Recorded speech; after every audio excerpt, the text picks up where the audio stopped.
Hello, Clovis Unified. Today's tech tip is all about keeping those open tabs in your internet browser organized and helping you with productivity.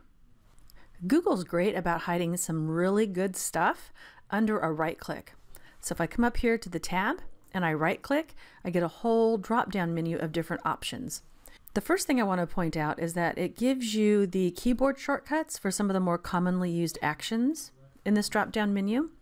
Open up a new tab is Control T, reload is Control R, but you can also press on your keyboard F5 or function F5 or click the reload button for that.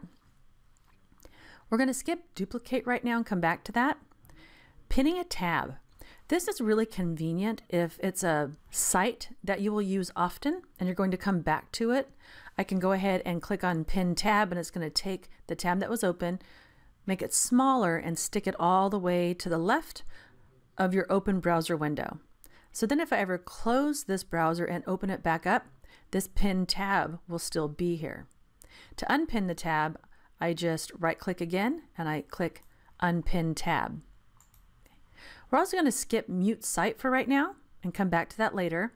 Closing a tab, Control W, or if you click the little X on any of the tabs, that also closes it.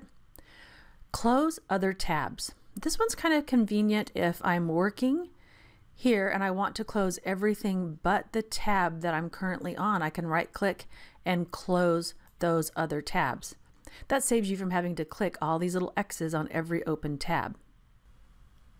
Another closing tab feature, close tabs to the right, is useful if there are numerous tabs you want to keep open but you want to close the rest. So what I normally do is I come over and grab the ones that I want, I pull them over,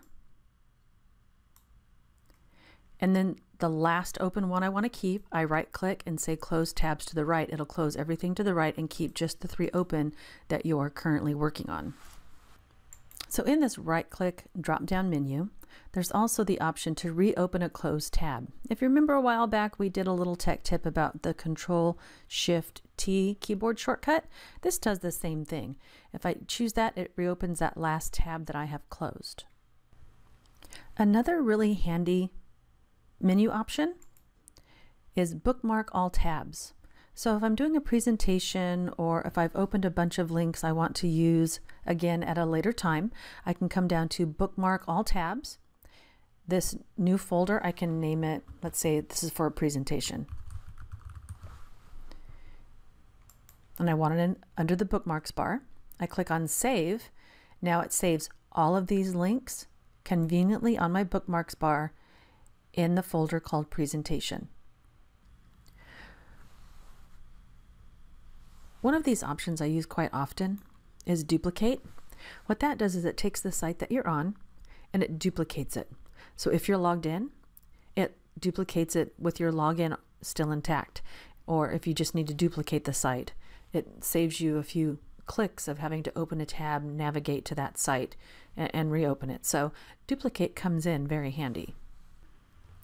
One of the newest options added to this drop-down menu is the one where you can mute a site. So what you do is you come up and if you look at the tab, there's a little speaker icon. That means there's sound playing or video playing on that website.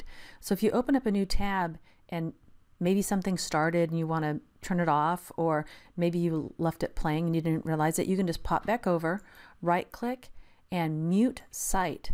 But be careful. What that does is it mutes the site, not just the individual tab. So if you're trying to play a YouTube video, let's say on the tab that you have open, it's going to be muted because you've muted it here. You'll have to unmute and close these tabs. Just so you know, other web browsers have hidden goodies in their right-click drop-down tab menus too. Take a quick look.